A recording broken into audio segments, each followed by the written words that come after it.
ग्राम पंचायत बावड़ी कला में भैरू सिंह जी सरपंच, जिन्होंने राजनीतिक द्वेष के कारण आबादी में जो मकान बाड़ा वगैरह सब बने हुए थे, सब उनको नोटिस दिया और राजनीतिक वोटिंग के कारण द्वेष भावना को रखते हुए बाड़ा वगैरह सब खाली करवाया। और सुल्तान जी सरपंच सामने खड़े हुए थे, उनके भाइयों के द्वेष भावना के कारण ये खाली करवाया कब्जा आबादी का। गांव पूरा आबादी में बसा हुआ है, गांव पूरा आबादी में बसा हुआ है, किसी को नोटिस नहीं दिया।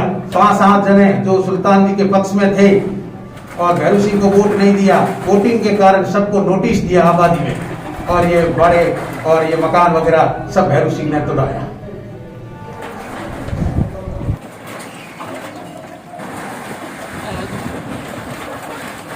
ब्रह्म गांव बावड़ी कल्ला में सत्ता के अंदर मदांध सरपंच और उसके पीछे वाली शक्तियां चुनावी रंजिश को लेकर के सरपंच आमने सामने खड़े होते हैं, भागते हैं, जीतते हैं, सरकार बनती है, बिगड़ती है, सरकारें आती है, जाती है।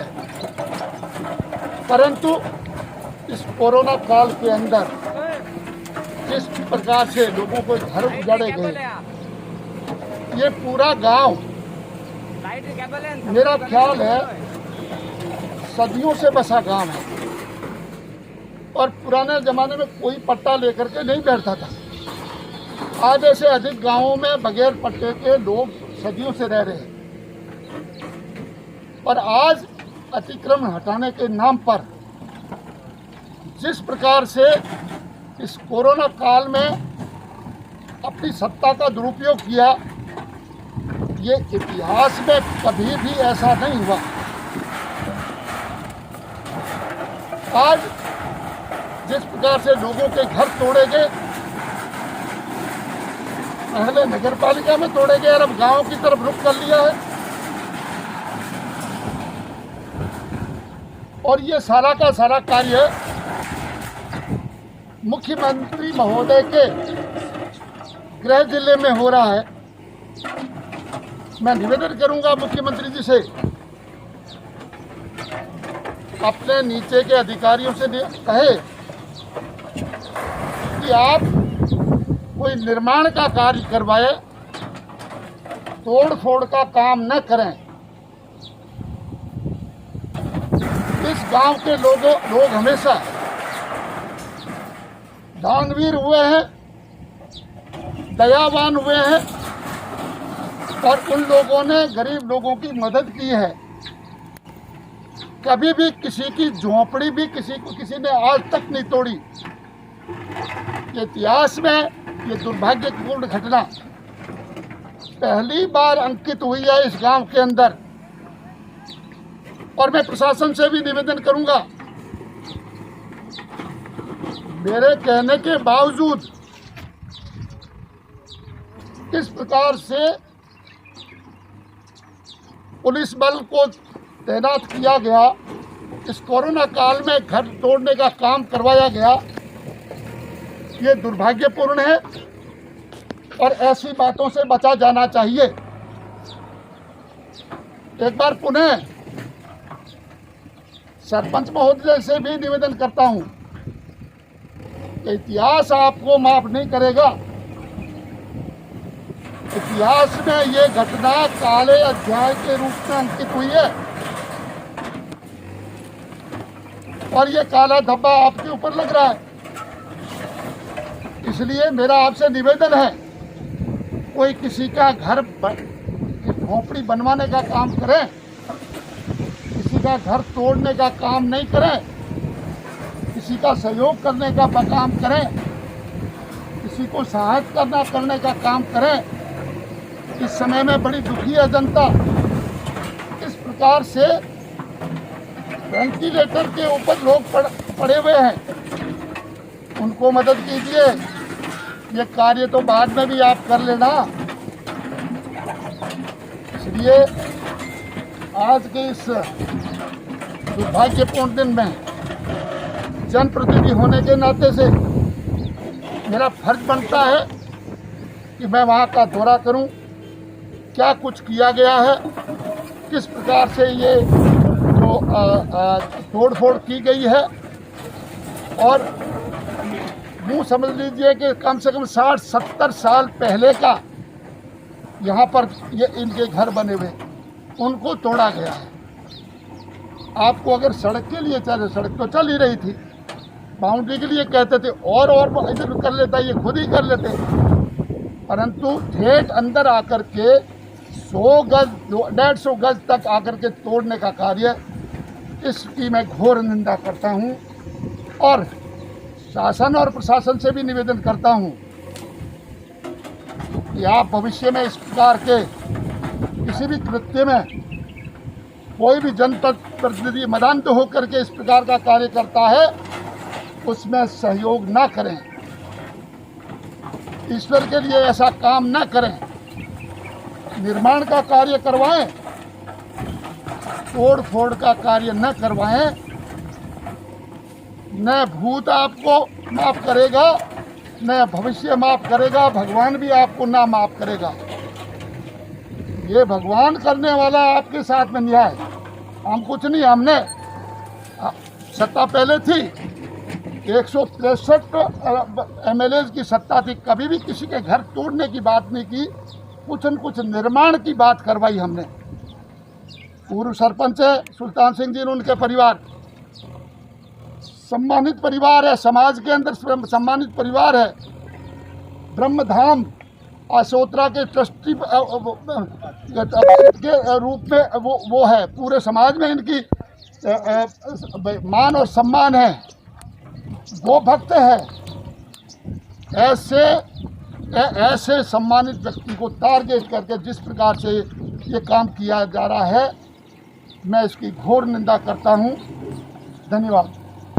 सरपंच मैं भैरू सिंह राजपूत, सरपंच बावड़ी कला। पिछले 1 साल में कोरोना की महामारी चल रही है।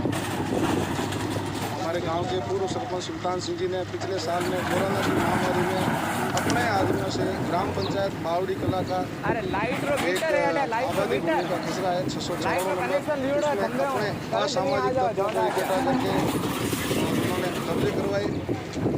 हमारे यहाँ लगभग ग्राम पंचायत भवन जस्ट पीछे ही है, इसके पास में ये आंगनवाड़ी भवन है, पटवार भवन है, और हमारे गांव में PSC की चल रही है। हमारे पास में 654 में जो रिजर्व ज़मीन है, इन्होंने पिछले साल भर में कई अतिक्रमणियों को आज अतिक्रमण करवा दिया। आज हमने लगभग 8 बीघा ज़मीन अतिक्रमण मुक्त की है। पिछले 2.5 महीनों से जो प्रोसेसिंग चली है, उसके आधार पे 12 जनों को मैंने नोटिस दिए थे, उसमें 11 जनों को आज अतिक्रमण जो चिन्हित हुए उनको अतिक्रमण मुक्त किया। इसमें हमारे वर्तमान विधायक पब्बाराम जी भी अभी आए हुए हैं वर्तमान में, वो भी कह रहे हैं उन्होंने भी इस अतिक्रमण में से है उनका। पिछले मैं 2-3 दिन से 4 दिन से देख रहा हूँ, सब अधिकारी को पब्बाराम जी फ़ोन कर रहे हैं कि अभी मौके पे मत जाना, उनको पुलिस मत दो। ये चीज़ मैं देख रहा हूँ, प्रैक्टिकल भी देखा है मैंने। मगर मेरे पूरे गांव का एक लक्ष्य है, पूरे युवाओं का अतिक्रमण मुक्त बावड़ी होगा। क्लीन बावड़ी पूरे चाह रहे हैं, पूरे गांव के युवा यही चाह रहे हैं कि विकास हो।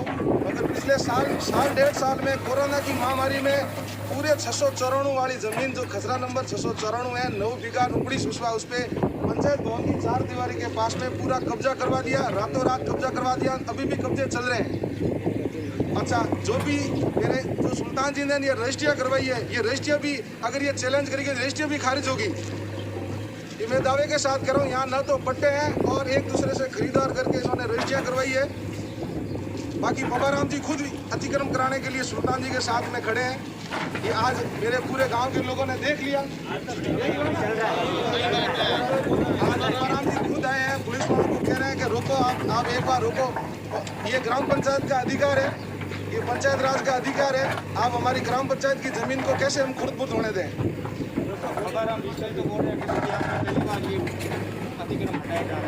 बिल्कुल पब्बाराम जी को पता नहीं है, लोड से परसों ही अतिक्रमण हटाए, परसों ही। और रही बात ग्राम पंचायत की आबादी है, इसमें किसी को कोई किसी के पास स्वामित्व तो नहीं है, ना तो किसी के पास पट्टा है। गांव में पट्टे दिए तो कोई फर्जी पट्टे हैं। सरकार का भी आदेश मेरे पास में पट्टे का कोई रिकॉर्ड ही नहीं मिला मेरे को। सरकार का भी आदेश है। तो अभी तक कोई पट्टा तो होगा ही नहीं। पट्टा है, लोगों को फर्जी पट्टे हैं। मेरे पास में मैंने 12 नोटिस दिए, उसमें 2 जना मेरे को पट्टे दिए हैं जिसमें सरपंच की सील भी नहीं है उसमें। मतलब सरपंच की है, ग्राम सेवक की सील नहीं है। ऐसे पट्टे भी मेरे सामने आए हैं और इसकी और जांच पड़ताल चल रही है।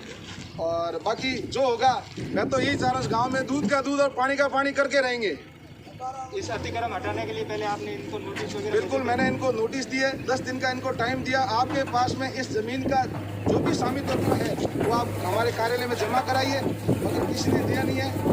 12 में से एक पार्टी कोर्ट में गई है, तो उसका 7 तारीख को कोर्ट में सुनवाई है। 7 मई को वही पंचायत के हक में फैसला आएगा, क्योंकि उनके पास में पट्टा नहीं है। 1-1 बीघा जमीन घेर ली, रातों रात 1-1 बीघा जमीन घेर ली।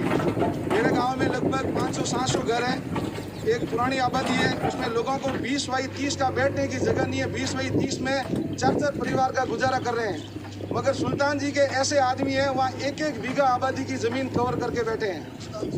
अभी उनका तो आरोप है जो इलेक्शन में जो माहौल बना था उसके कारण आपने ये इलेक्शन के मेरे खिलाफ सुल्तान जी ने 8-8 मुकदमे SC/ST के करवाए। हमारे गांव के वेगवंशों से मुकदमे कराए, उसमें FRA लगी सब में। और उसमें पबाराम जी तन मन से साथ में थे और उन्होंने ये चीज़ करवाई। हमारे गांव में लगभग अशांति पबाराम जी द्वारा करी गई है। आपको कहने का मतलब है पबाराम जी पार्टी में भेदभाव कर रहे हैं? बिल्कुल भेदभाव कर रहे हैं। ये अतिक्रमण पबाराम जी करवा रहे हैं। ये मैं चैलेंज के साथ कह रहा हूँ, ये पबाराम जी अतिक्रमण करवा रहे हैं। जो अभी आपने जो नारे लगे पबाराम आया है, इसके पीछे ये नारे मेरे बावड़ी के जनता ने लगाए। ये वोटर पबाराम के थे, ये पबाराम, मगर अब जनता को हकीकत पता चल चुका है। हकीकत पबाराम जी अपने पद का दुरुपयोग कर रहे हैं। कभी पबाराम जी हमारे ग्राम सेवक जी को फोन करते हैं, कभी पटवारी जी को फोन करते हैं। ये MLA का कर्तव्य नहीं होता है। पबाराम जी के ऊपर सुल्तान जी का ऐसा हार्ट का पेशेंट ऑपरेशन इन्होंने करवाया था ना, इसलिए